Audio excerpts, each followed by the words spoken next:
Shalom, shalom, mis hermanos, que el Eterno les continúe bendiciendo a cada uno de ustedes en esta hermosa tarde. Shabbat Shalom. Oramos, ¿verdad?, para el estudio del resumen de esta parashá. Aleluya. Barú ataya abuelo genio melejolan, acher que de shanubes, otabes y manu, la asobe de viretura. Bendito eres tú, Yahweh, Elohim nuestro, Rey del universo, que nos ha apartado con tus preceptos y nos ha ordenado ocuparnos en la palabra de tu Torah. Barú ataya abuelo genio melejolan, acher natan lanum mesías Yahshua, bejeribos shel habri harashat. Barú ataya bueno ten habri harashat. Bendito eres tú, Yahweh, Elohim nuestro, Rey del universo, que nos ha dado nuestro Mesías Yahshua y las palabras del pacto renovado. Bendito eres Yahweh, dador del pacto renovado. Así es, mis hermanos, en esta hora vamos a hacer el resumen de esta parashat, algo un poco diferente, ¿verdad? Les habla su amigo y su hermano en el Mesías, el Roe Carlos Reyes. En esta primera aliyá de la parashat Matot Masei, estudiamos en Número capítulo 30, versículo 2, al capítulo 31, versículo 12. Es una sección que une dos asuntos aparentemente distintos. La responsabilidad, aleluya, de la palabra pronunciada y la guerra de Israel contra Medián. El vínculo entre ambos temas es la fidelidad, perdonen el ruido. La primera parte regula compromisos verbales delante de Yahweh. La segunda muestra las consecuencias de una tragedia madianita que podía haber llevado a Israel a quebrantar la lealtad del pactal en Baal Peor. La Torá establece que quienes formule un voto o se obligue mediante juramento no debe profanar su palabra, debe cumplir la que declaró. El voto no es una emoción religiosa, sí una promesa impulsiva sin consecuencias. Una vez pronunciando delante de Yahweh se convierte en obligación, y esto muestra que la santidad bíblica alcanza el lenguaje, hablar, crear y responsabilidad. Las regulaciones sobre votos de mujeres debe leerse dentro de la estructura, una estructura doméstica y jurídica del antiguo Israel. El padre o el esposo podían confirmar o anular ciertos votos al escucharlo, pero si guardaban silencio, la obligación quedaba establecida. La norma refleja una sociedad donde el hogar funcionaba como unidad económica y legal compartida. El texto no autoriza arbitrariedad ilimitada. Responsabiliza a quien posee autoridad doméstica por intervenir oportunamente y cargar con las consecuencias si anula el compromiso. El pasaje cambia después hacia la campaña contra Madián. Esta guerra no debe convertirse en modelo general de violencia religiosa. Dentro de la narrativa de Números responde específicamente a la participación madianita en la seducción de Israel hacia la idolatría de Baal Peor, episodio que produjo una plaga en el campamento. El conflicto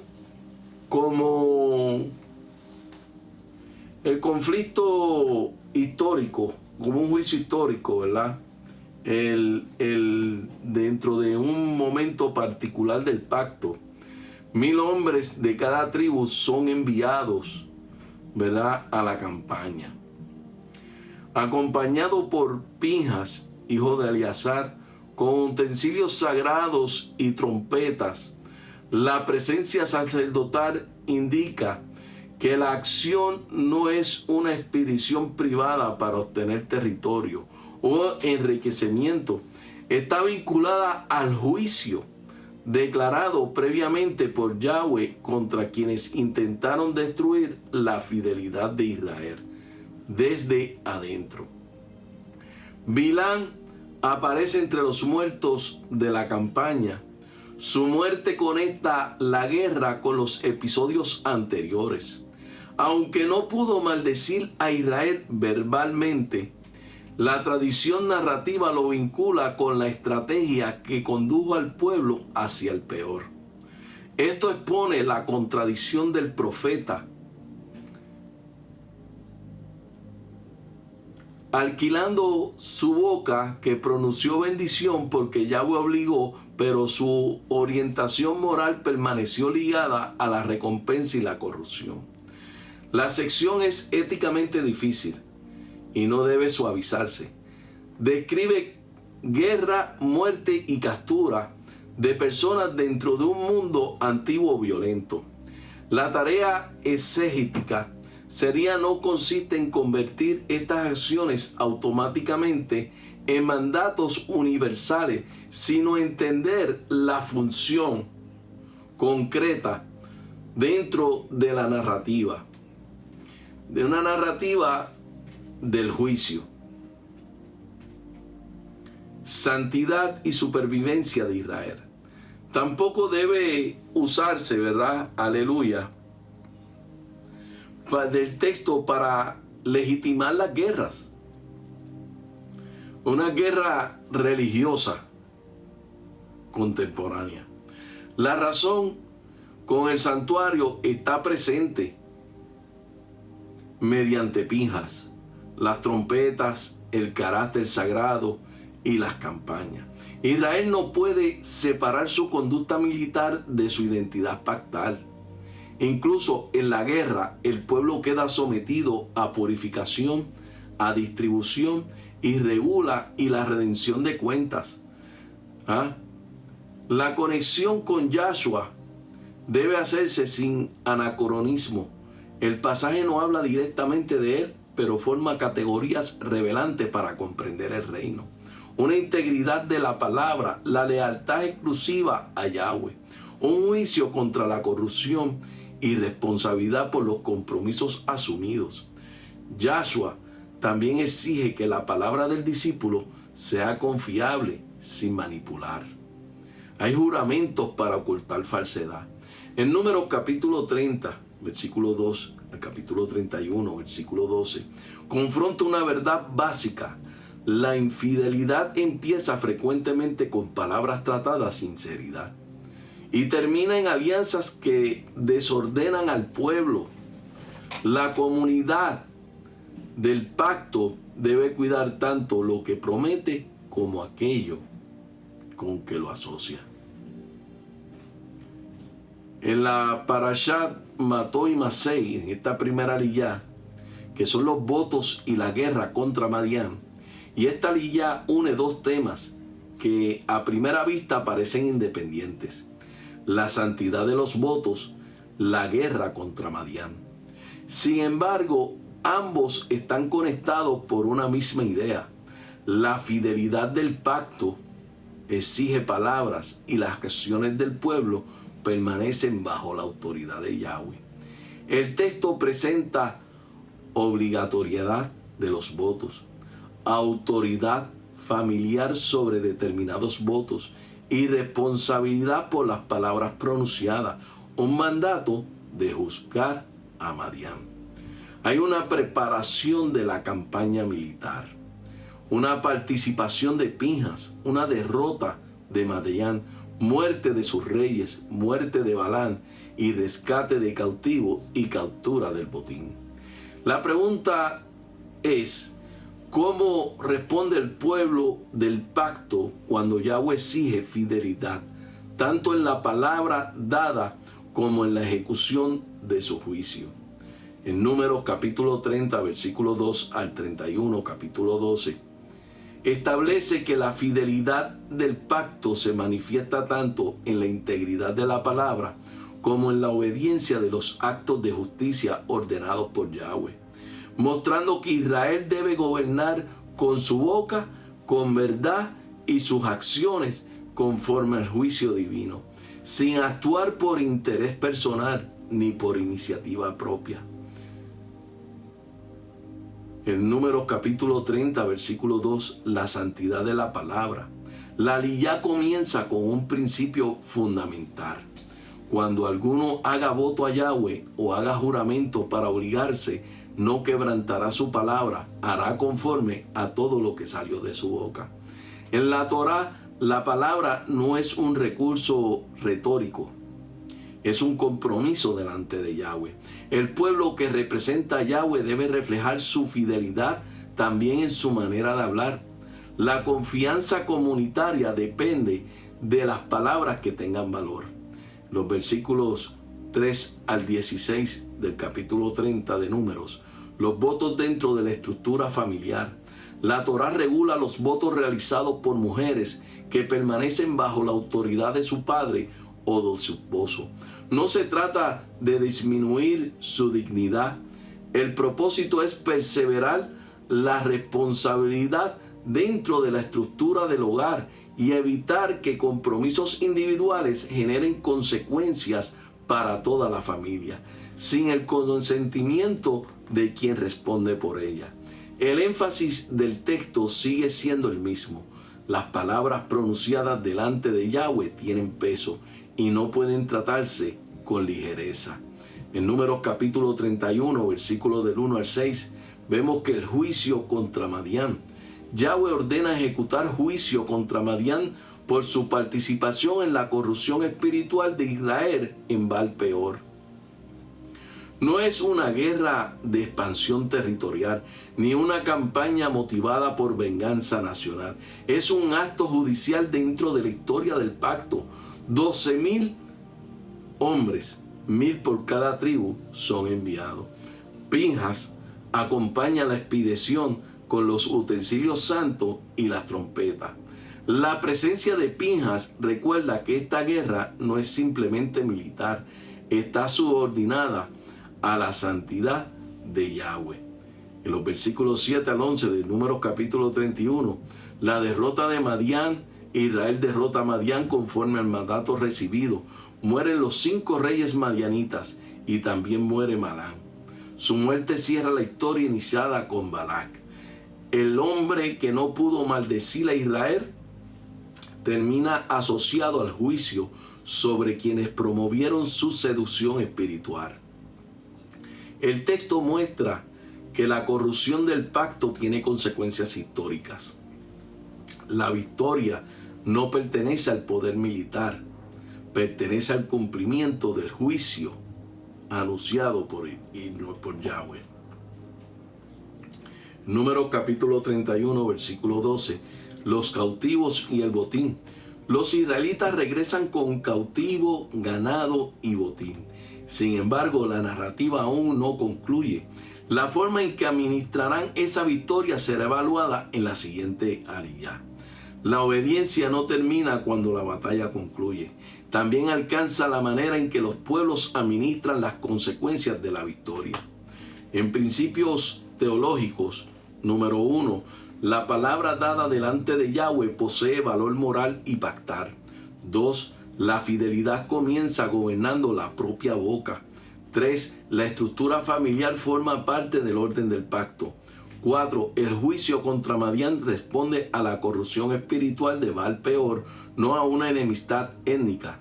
5, la obediencia incluye ejecutar el juicio únicamente cuando Yahweh lo ordena.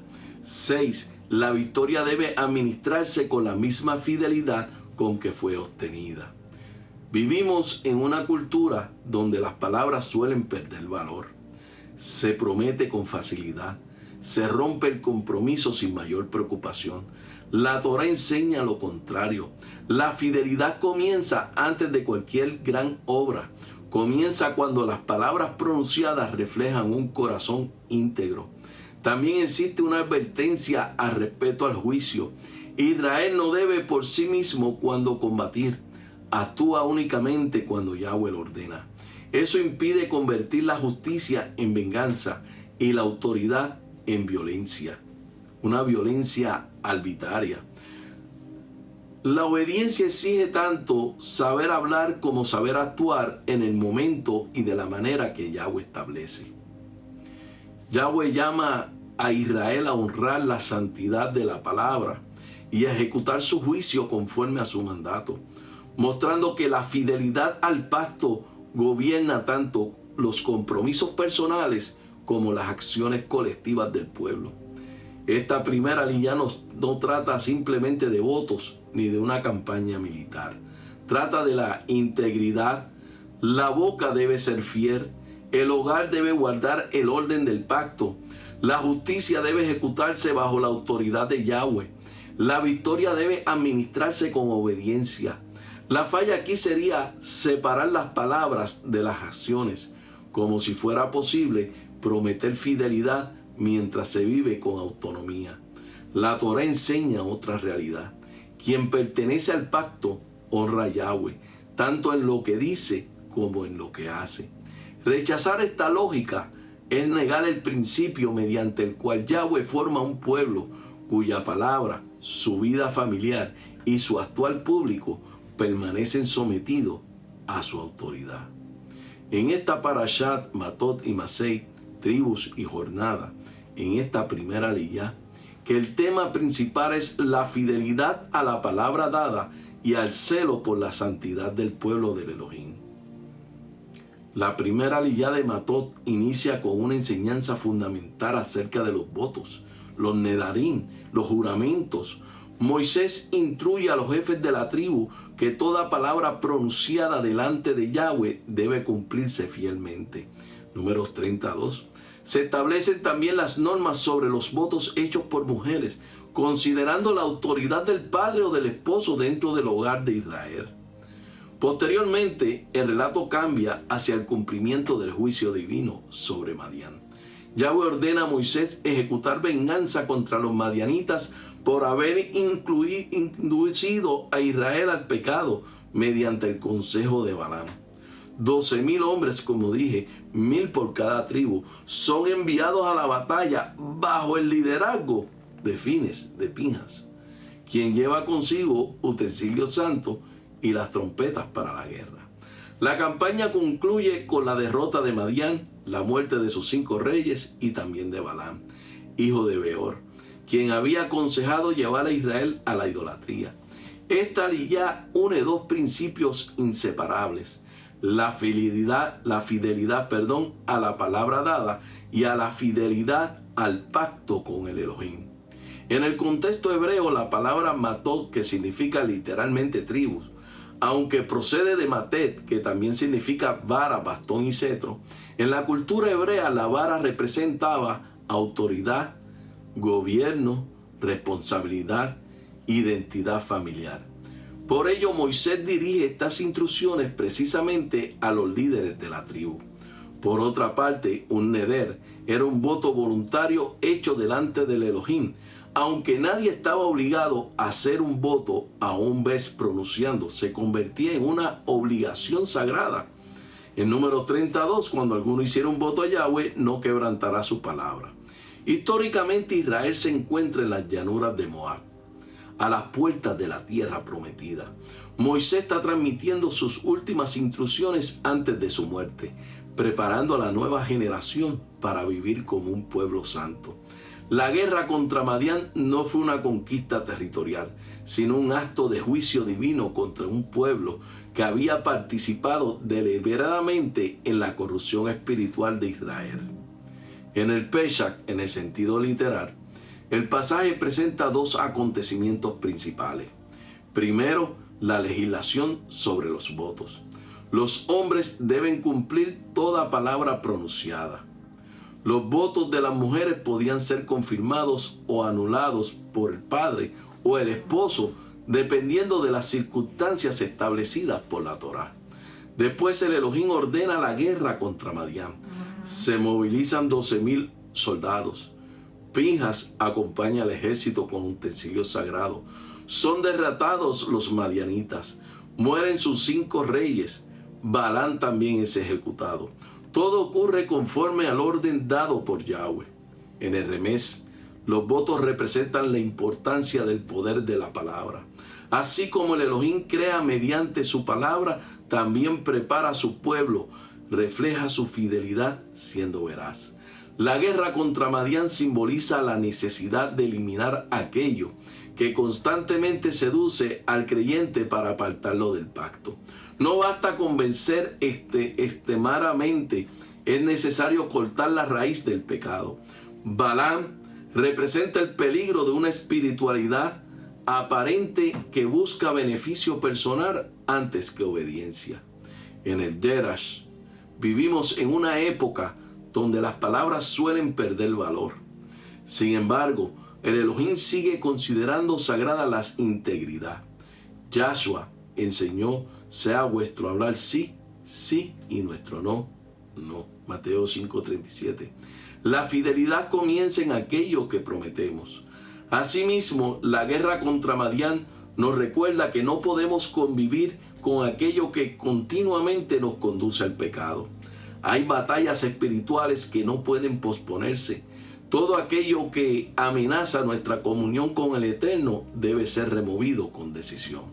En el Sot existe una conexión profunda entre ambos relatos. Primero aparece el dominio de la lengua y después aparece la guerra espiritual. Este revela un principio. La victoria exterior comienza con la fidelidad interior. El pueblo que honra su palabra está preparado para aportar la autoridad del Elohim. La presencia de Pinjas llevando los utensilios santos muestra la verdadera batalla pertenece al Eterno. No era una guerra política, era una guerra espiritual. Como declara Zacarías capítulo 4 versículo 6, no es con ejército ni con fuerza, sino con mi rúa. Yahshua manifestó la fidelidad perfecta a cada palabra pronunciada por el Eterno. Juan 4:34, mi comida es haga voluntad del que me envió. Nunca quebrantó una sola promesa del Padre. Él mismo es llamado la palabra hecha carne, Juan 1:14. Así como Pinjas encabezó la batalla llevando los instrumentos santos, Yahshua pelea por su pueblo como el sumo sacerdote perfecto. También vence definitivamente al adversario mediante su obediencia. El juicio sobre Balaam anticipa el juicio, aleluya, contra todos los que inducen al pueblo del Elohim a la idolatría. El Brit Harashat retoma esta advertencia. Tenéis ahí los que retienen la doctrina de Balaam, Apocalipsis 2:14. La victoria de Yahshua no fue únicamente sobre sus enemigos visibles, sino sobre el pecado, la muerte y las fuerzas espirituales de maldad. Porque Yahshua y el Eterno son uno, y su obediencia perfecta revela el carácter inmutable de Yahweh. Enseñanza: nuestra fidelidad se demuestra tanto en nuestras palabras como en nuestras decisiones. El Elohim busca personas cuyas palabras sean confiables y cuyos corazones permanezcan completamente apartados para Él. La santidad exige compromiso. No basta con profesar fe, hay que vivir conforme al pacto. Esta primera aliyá nos invita a cumplir nuestras promesas delante del Elohim, a hablar siempre con verdad, identificar las influencias que debilitan nuestra comunión con el Eterno, permanecer firmes frente a la seducción del mundo y defender la santidad de nuestra familia y congregación. Como enseña Santiago 5:12, pero sobre todo que vuestro sí sea sí y vuestro no sea no. La integridad abre el camino para una vida de autoridad espiritual. La primera aliyá de Matot nos recuerda que la santidad comienza con la fidelidad. El Elohim espera que su pueblo honre la palabra dada y permanezca firme frente a todo aquello que inste apartado del pacto. La obediencia no consiste únicamente en evitar el pecado, sino vivir un corazón completamente comprometido con la verdad. Así como Israel debía prepararse para entrar en la tierra prometida, siendo un pueblo íntegro, también nosotros somos llamados a caminar hacia las promesas del reino con una vida marcada por la fidelidad, la pureza y la obediencia. Cada palabra que pronunciamos tiene peso delante del Eterno. Cada decisión fortalece o debilita nuestro pacto con Él. Aleluya. La historia de Matot nos recuerda que el mayor enemigo no siempre está afuera, sino aquello que lentamente intenta seducir nuestro corazón para alejarnos de la presencia del Elohim. Que podamos ser hombres y mujeres cuya palabra refleja la fidelidad del Eterno y que permanezcamos firmes frente a toda tentación y que vivamos con el mismo celo por la santidad que caracterizó a Pinjas. Porque quienes permanecen fieles en lo pequeño estarán preparados para recibir las promesas más grandes que el Elohim ha reservado para su pueblo. Aleluya. Aleluya. Denme un momentito, mis hermanos.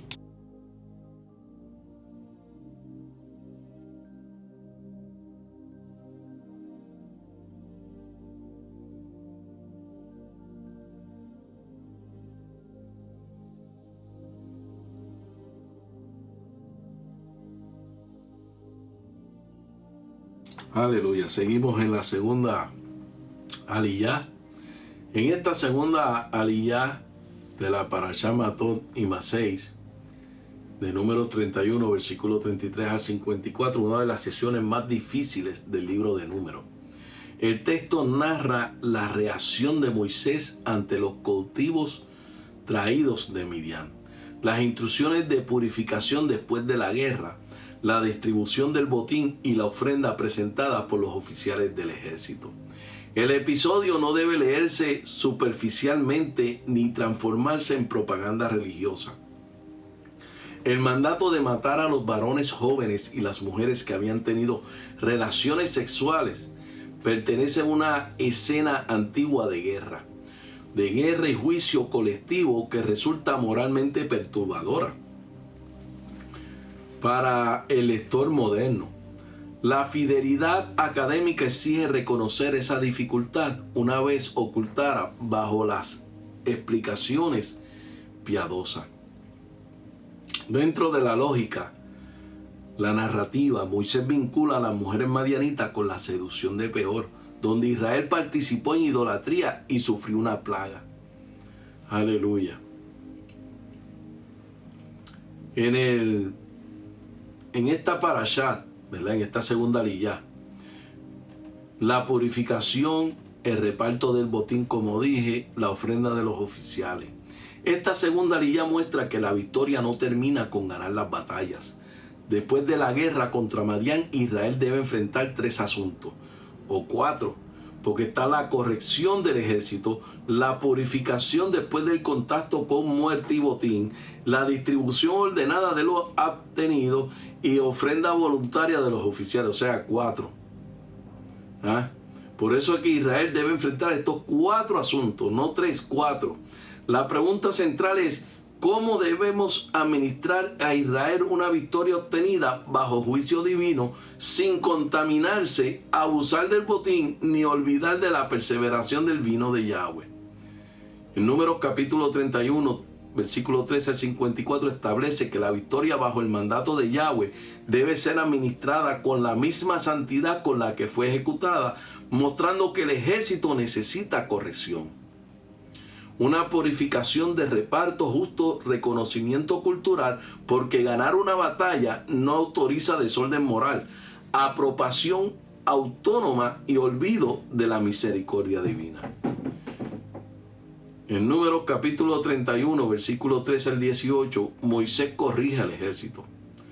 Moisés, Eleazar y los jefes salen al encuentro del ejército fuera del campamento. Moisés se indigna porque dejaron con vida precisamente a quien había participado en la seducción de Israel en Baal Peor.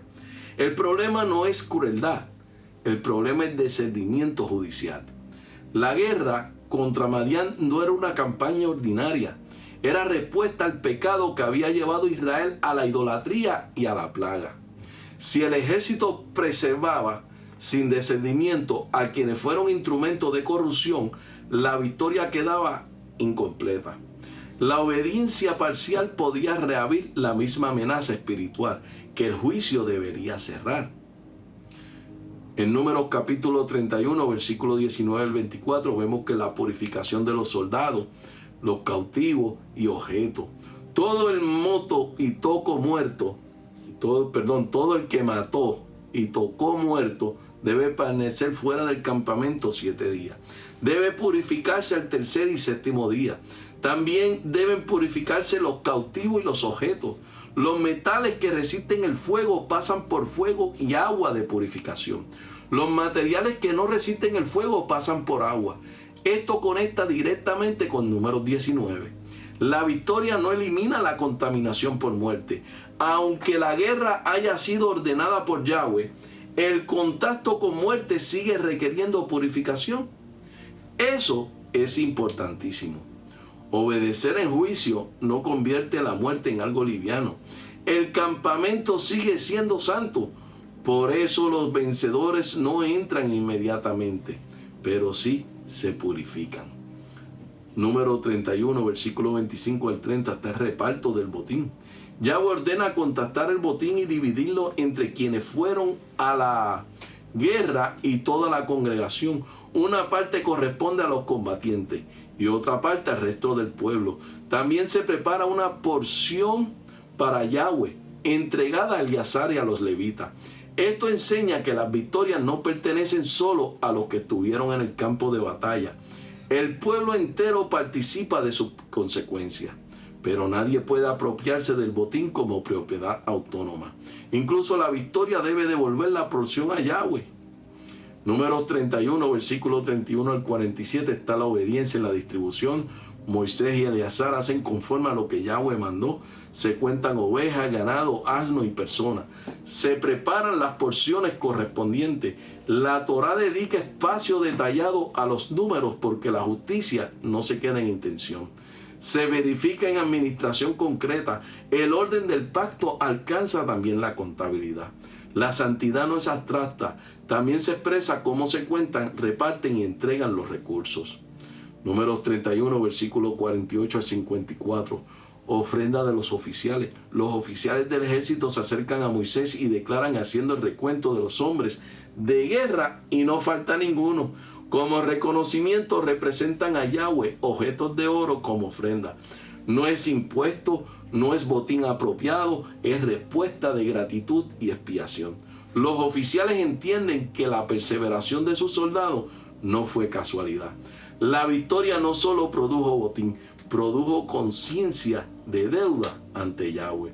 El oro ofrecido queda como memorial. La mayoría sabe pelear en una crisis, pero no saben administrar una vida, ni una victoria. Ganan algo y se desordenan, reciben provisión y se apropian, salen de una batalla y entran en campamentos sin purificarse. Eso no es Torah. La victoria también debe pasar por santidad. Lo ganado debe ser contado, lo recibido debe ser repartido, lo contaminado debe ser purificado y lo perseverado debe ser agradecido. Una victoria mal administrada puede convertirse en la próxima derrota. Israel debe corregir la obediencia incompleta, purificar a quienes estuvieron en contacto con muerte y el botín conforme al mandato de Yahweh. Presentar ofrendas de gratitud por la perseveración recibida. Esta ley no trata solo del botín de guerra, trata de administración santa después de la victoria. La batalla terminó, pero la obediencia no. Los soldados deben ser corregidos, el campamento debe ser protegido, los objetos deben ser purificados, el botín debe ser contado y las porciones deben ser entregadas. Los oficiales deben reconocer que nadie faltó porque Yahweh perseveró. La falla aquí sería pensar que ganar una batalla autoriza a relajarse espiritualmente. La Torah enseña lo contrario. Las victorias también deben ser purificadas, ordenadas, presentadas delante de Yahweh. Rechazar esta lógica es negar el principio mediante el cual Yahweh enseña, incluso obteniendo bajo su mando, debe ser administrado bajo su santidad. Tema principal en esta segunda línea es la santidad después de la victoria y la purificación, obediencia, el reconocimiento de que toda victoria pertenece al Eterno. En el Pesha, en el sentido literal, la aliyá describe 4 acontecimientos principales. Moisés reprende a los oficiales, se establece purificación del ejército y del botín, se realiza el reparto del botín conforme al mandato eterno y los oficiales representan una ofrenda voluntaria de gratitud. Todo ocurre bajo estrictas obediencias a las instrucciones del Elohim. La guerra representa las batallas espirituales contra el pecado. Sin embargo, aún después de vencer una batalla, el creyente necesita purificación. El fuego que limpia los matales representa las pruebas que refinan la fe. La prueba de vuestra fe se halla en la alabanza, 1 de Pedro 1:7. Y asimismo repartir el botín recuerda las bendiciones recibidas por el Eterno. Esta segunda ley enseña que una victoria no debe producir orgullo. Israel venció porque el Elohim peleó por ello. Después de cada victoria espiritual debemos examinarnos delante del Eterno. Muchas veces la mayor tentación aparece después del éxito. Por eso Moisés primero llama a la purificación y solo después permite disfrutar del botín. La obediencia continua incluso después de haber vencido. También aprendemos que la gratitud verdadera produce generosidad. Los oficiales no fueron obligados a entregar el oro. Lo ofrecieron porque reconocieron que la protección venía únicamente del Eterno. El Sod. Existe un profundo simbolismo en el proceso de purificación. El contacto con la muerte exigía agua purificadora. Las escrituras presentan posteriormente el agua como figura de la palabra del Elohim. Efesios 5:26 dice, para santificarla habiéndola purificado en el lavamiento del agua por la palabra. El fuego representa la santificación del corazón. Agua y fuego aparecen juntos como instrumentos del Eterno para limpiar a su pueblo. Incluso el oro debía pasar por el fuego antes de ser presentado al Elohim. Así también el corazón del creyente es refinado antes de convertirse en una ofrenda agradable. Yahshua llevó la victoria definitiva sobre el pecado y la muerte. Después de su victoria, él continúa purificando a su pueblo. No basta con vencer. Hay que permanecer santo después de la victoria. El éxito espiritual nunca debe alejarnos de la humildad. Toda bendición recibida debe conducirnos a una mayor adoración. El pueblo santo no solamente pelea conforme a la voluntad del Elohim, también aprende a vivir conforme a su santidad. Esta segunda línea nos invita a reconocer que toda victoria proviene del Eterno, purificar continuamente nuestro corazón mediante la palabra, no permitir que el orgullo siga nuestros triunfos, administrar nuestras bendiciones con justicia y generosidad, vivir agradecidos por la protección del Elohim que nos concede diariamente. Cada batalla vencida debe acercarnos más al Eterno y no a nuestras propias autosuficiencias. Esta segunda anillá de Matot y Masei nos enseña que el propósito del Elohim no termina cuando concluye la batalla. Después de la victoria viene la purificación. Después de la purificación viene la gratitud. Y después de la gratitud viene la vida renovada en obediencia. El pueblo santo reconoce que todo cuando posee pertenece al Eterno y responde con un corazón agradecido y consagrado. Las mayores victorias pueden convertirse en el comienzo de las mayores pruebas. Si olvidamos de dónde proviene nuestra fuerza, el Eterno nos llama a no quedarnos celebrando el triunfo, sino acercándonos nuevamente a su presencia para permitir que Él purifique aquello que batalla dejó nuestro corazón. Que cada bendición recibida nos impulsa a vivir con más humildad y que cada prueba nos refine como el oro y que cada victoria termine como ocurrió con Israel, no en exaltación personal, sino en adoración al único digno de toda gloria. Bendice, alma mía, a Yahweh, y no olvide ninguno de sus beneficios, dice el Salmo 103, versículo 2. Aleluya. Vamos a poner una alabanza, mis hermanos. Vamos a poner una alabanza para así seguir con esta tercera aliyá que nos sigue hablando el Eterno a través de estas aliyá de que debemos purificarnos. Amén, mis hermanos. Vamos a poner esta alabanza para así seguir en esta hora.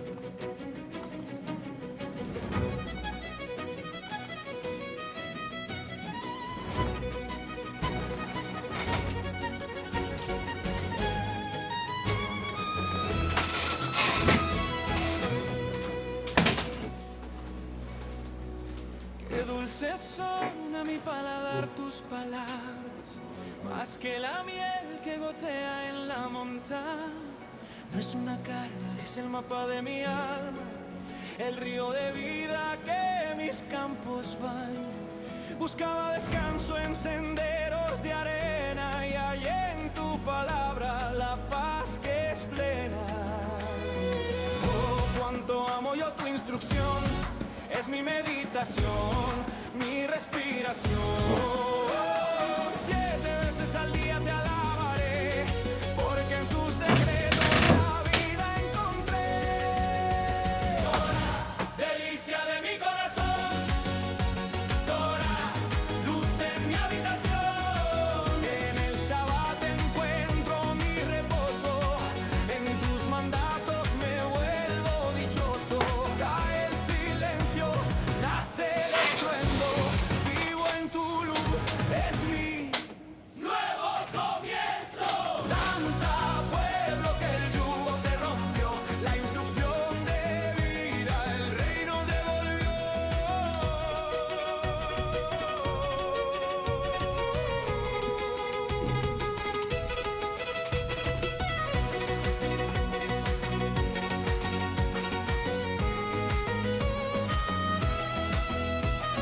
Lámpara es a mis pies cada letra sagrada, luz que ilumina toda mi jornada. Caminar en anchura, caminaré sin miedo, porque tus testimonios son lo que más quiero. No es ley de esclavos, es instrucción de libertad, es el diseño eterno de tu fidelidad. Torah, delicia de mi corazón.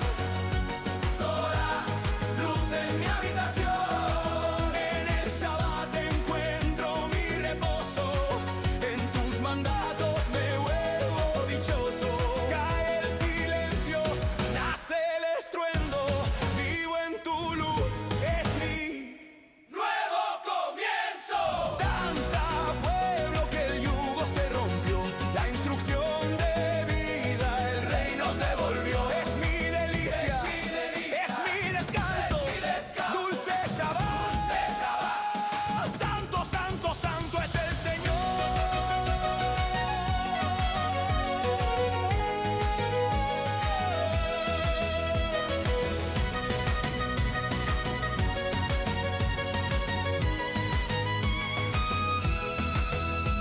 Torah, delicia de mi corazón. Torah, luz en mi habitación. En el Shabbat encuentro mi reposo, en tus mandatos me vuelvo dichoso. Cae el silencio, nace el estruendo, vivo en tu luz, es mi nuevo comienzo.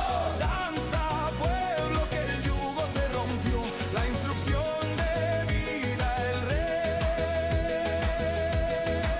nos devolvió. Mi nuevo comienzo. Danza para el rey.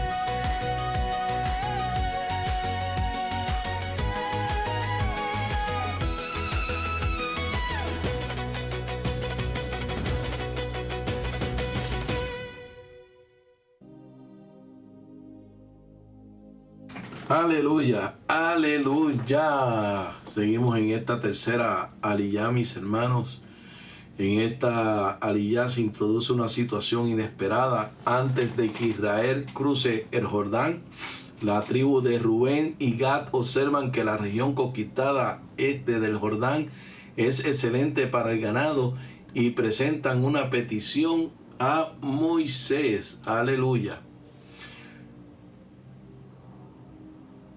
El texto presenta abundancia de ganado de Rubén y Gad, la valoración de la tierra de Jazer y Galad, la petición para establecerse al este del Jordán, la preocupación de Moisés, el recuerdo del fracaso de los espías, advertencia en contra de desanimar al pueblo, el llamado a responsabilidad y colectividad y respuesta de Rubén y Gad y compromiso de acompañar a Israel hasta la conquista. La pregunta es: ¿cómo debe responder el pueblo cuando los intereses legítimos de una parte pertenecen a entrar en tensión con la misión de toda la comunidad del pacto? En Números capítulo 32, versículos del 1 al 5, hay una petición basada en una necesidad real. La tribu de Rubén y Gad poseen gran cantidad de ganado. Al observar la tierra de Aser y Galad, reconocen que es apropiada para su rebaño. Por ello solicitan recibir esa región como heredad y no cruzar el Jordán. La petición no nace de rebeldía abierta, tiene una lógica económica y práctica. Precisamente por este el texto exige discernimiento. No toda petición razonable está automáticamente alineada con el propósito del pacto. Las decisiones deben evaluarse no solo por conveniencia, sino también por sus consecuencias por toda la comunidad. Números capítulo 32, versículos 6 al 15, Moisés recuerda el pecado de los espías. La reacción de Moisés es inmediata, la reacción de Moisés es inmediata. Pregunta, ¿irán vuestros hermanos a la guerra mientras vosotros os quedaréis aquí? Moisés no discute primero la calidad de la tierra. Recuerda el episodio de los espías en Cades. Aquella generación desanimó al pueblo y retrasó la entrada a la tierra durante 40 años. Su preocupación no es geográfica, es espiritual.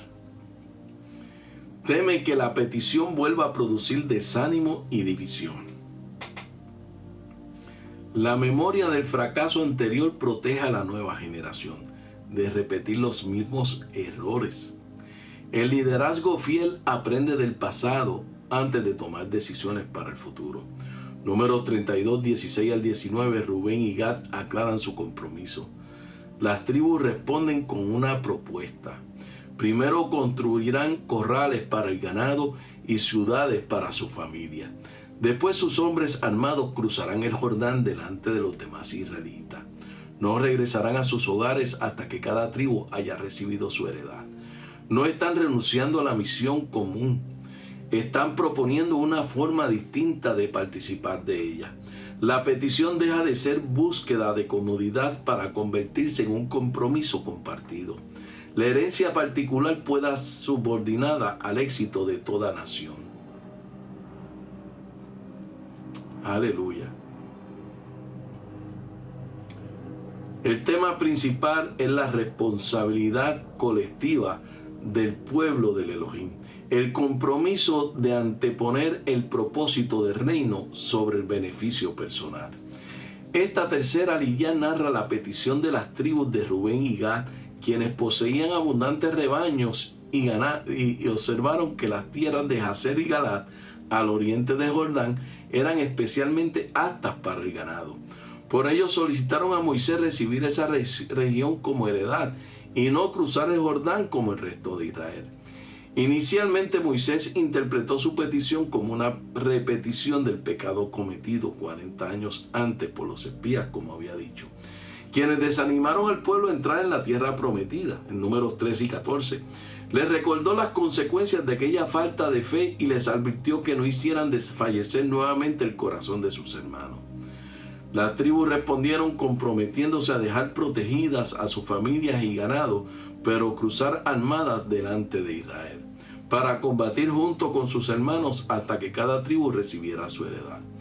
Esta ley enseña que las bendiciones personales nunca deben separarnos del compromiso con el pueblo del Eterno. En el contexto hebreo nos encontramos al final de los 40 años antes de la peregrinación de Israel, acampa las llanuras de Moab frente a Jericó, listo a cruzar el Jordán.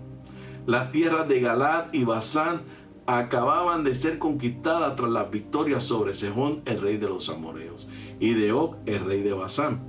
Eran regiones reconocidas por su fertilidad, abundancia de agua y extensos pastizales.